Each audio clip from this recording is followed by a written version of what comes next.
and got into this year's Comic-Con in Atlanta. Oh yeah. Or next year's. Next year's. Next year's. Okay. Yeah. Which the big one?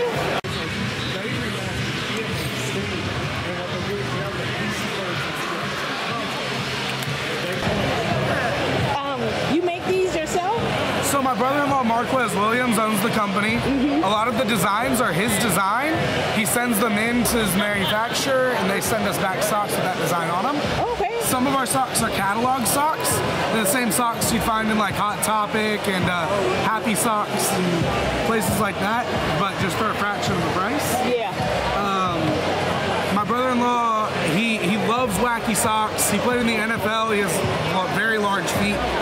So he couldn't really find a lot of cool socks to fit him. So he came up with the Pop Socks brand. And all of our socks are made with 10% spandex, so they stretch and they hold their stretch, kind of like leggings. Okay, so all y'all do is socks? No ties, no nothing? So we do socks, and then every once in a while he gets a wild hair and does something else. So like right now we have shirts. We have Georgia shirts. They say "Boom MFer." If you saw the latest game, or not latest, but the game between Georgia and Florida, at the very end of the game, you could see him, the coach, mouth the words "Boom MFer." And so the shirt has a silhouette of the coach, and then has the words underneath. Okay, all red and black. Well, thank you. Absolutely. You make these yourself? So my brother-in-law Marquez Williams owns the company. A lot of the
the Somerville Ecto-1. Yeah.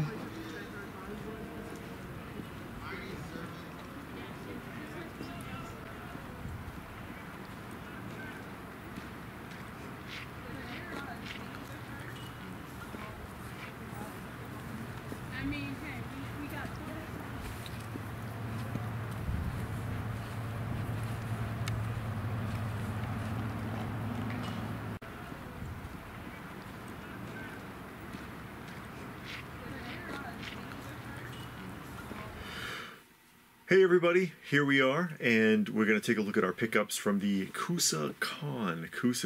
In Rome, Georgia. In Rome, Georgia. That's our first time going there. Yeah.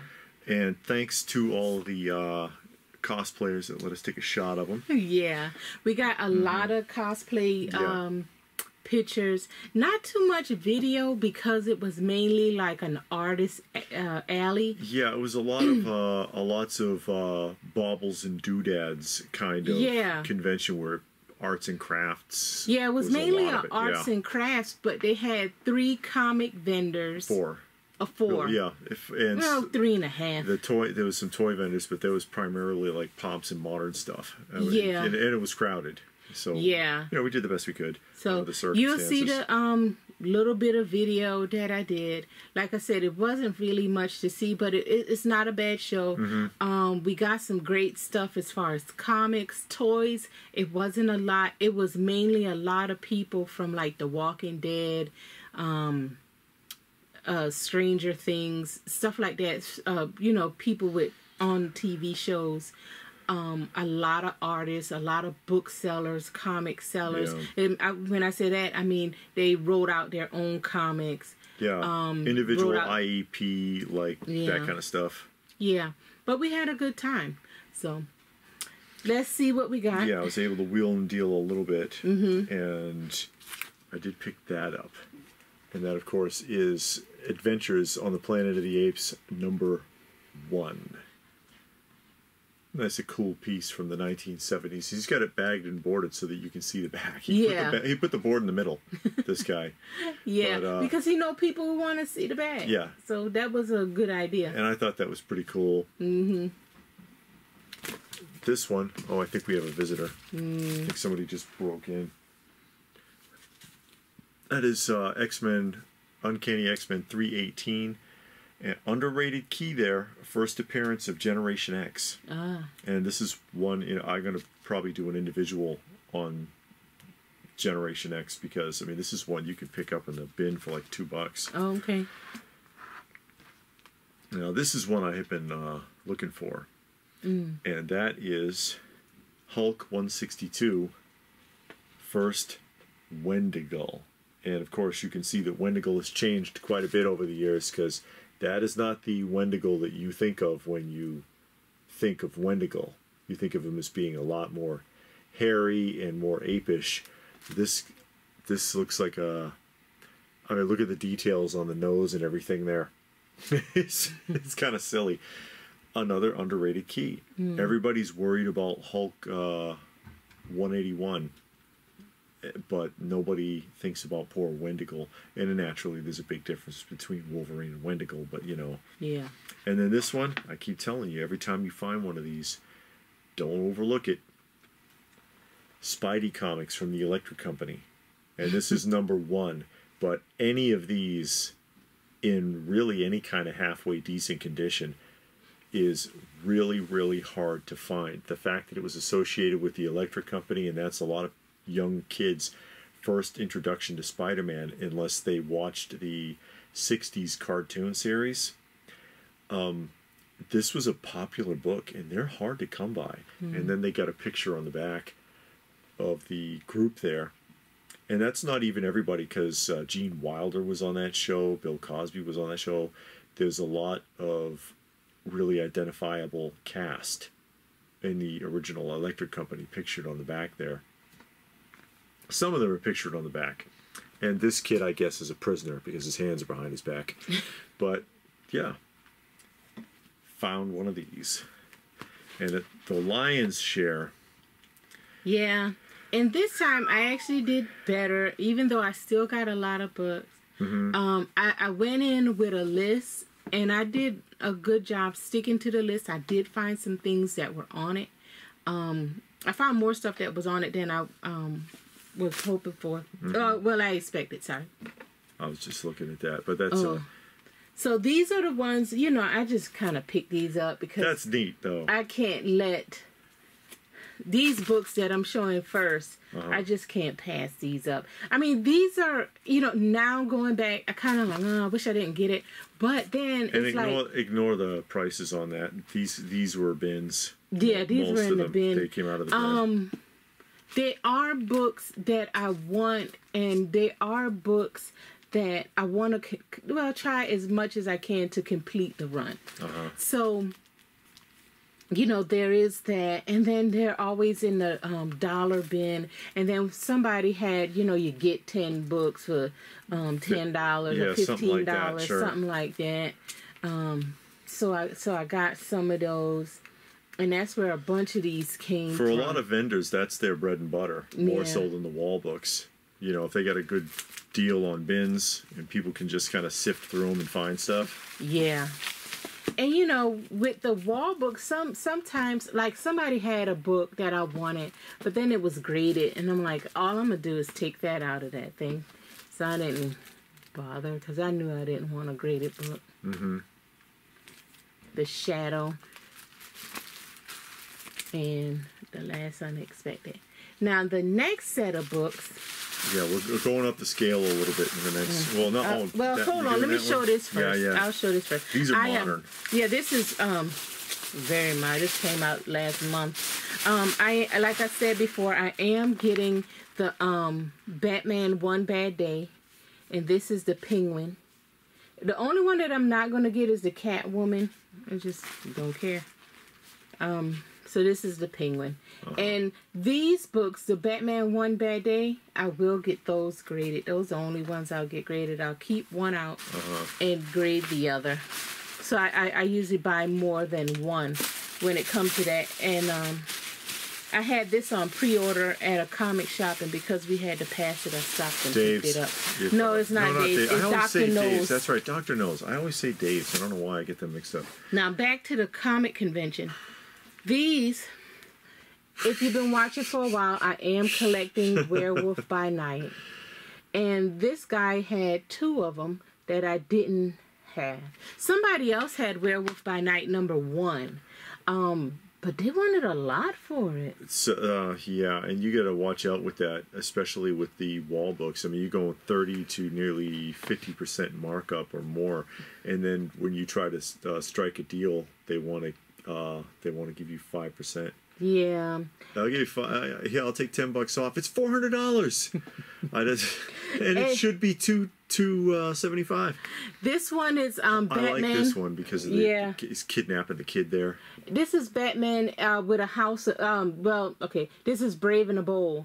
Batman with a house of mystery. Yes. And this is one that was on the list. The Werewolf by Night, I didn't go in there looking for that, but I needed it for my run. Yeah.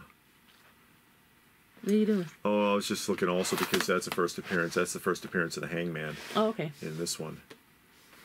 This one was on my list to buy. Yeah. Iron Fist #15, the first appearance of the Bushmaster. Yeah. And I saw Luke Cage, the TV show on Netflix, and they had Bushmaster on there. And I thought he was a great character. Yeah. And I wish they took more time to tell his story. He wanted to tell the story, and Luke Cage just would not listen. And I liked him. He made sense. The little bit that you found from him, he made sense. He only wanted to kill, what's her name? Stokes. Yeah. He kept calling her what's her first name? I can't think of it now. But, Mariah Stokes.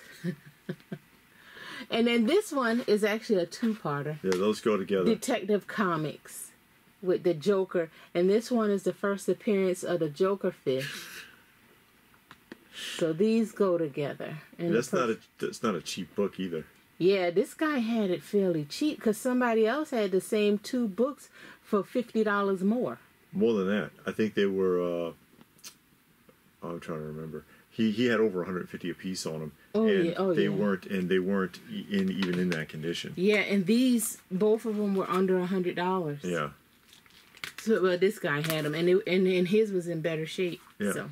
But that's all. Yep. See, not so bad. But I'm putting myself, getting myself a little agenda, and I'm going to start buying more quality books. I know I do pretty much reader copies. Yeah.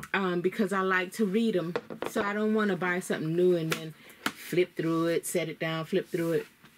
But, some good quality stuff, and I'll take my time and make sure the cat doesn't sit on me while I'm trying to read. But, yeah, that's what we got today. Yeah, so, you know, if you've never been to that show, now you have a general idea of what it looks like, so you can decide for yourself, would I go, would I ignore it? Yeah. I think that the way it was advertised, I expected more comic and toy vendors. Yeah, that's the only that's thing. the one thing. If it was, if they're leaning more towards the whole cosplay thing, they should be more specific about it, I think. Well, cosplay and art, I call it Artist Alley. Yeah. But you know, it's that stuff you see at the spring and fall festival in your neighborhood, in your town. Yeah. They make beads and sell bottles of honey and stuff, and there were people in there selling cake. Yeah, they were selling homemade cake. One guy, you'll see, he was selling socks, and you had buttons and you know, little knickknacks like that. A lot of the vendor stuff. That, you know.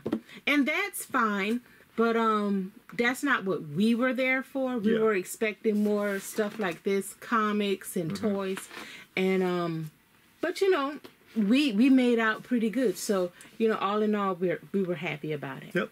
But upcoming events. Yeah, the next one is tomorrow. Tomorrow's in Augusta.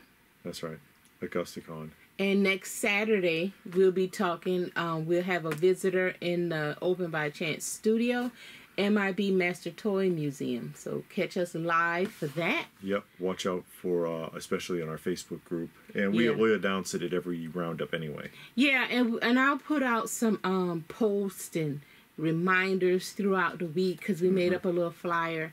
But yeah, come out for that. We should have a good time. We're going to be talking to him again live about collecting and other things. You know how we do, shoot the breeze. So. All right. Oh, you know, this is also the first appearance of Easy Reader. That's a character by Morgan Freeman. Oh, okay. Easy Reader is Morgan Freeman. Okay. But anyway, if that's it, then what more can we say but thanks for watching, and we will see you again soon.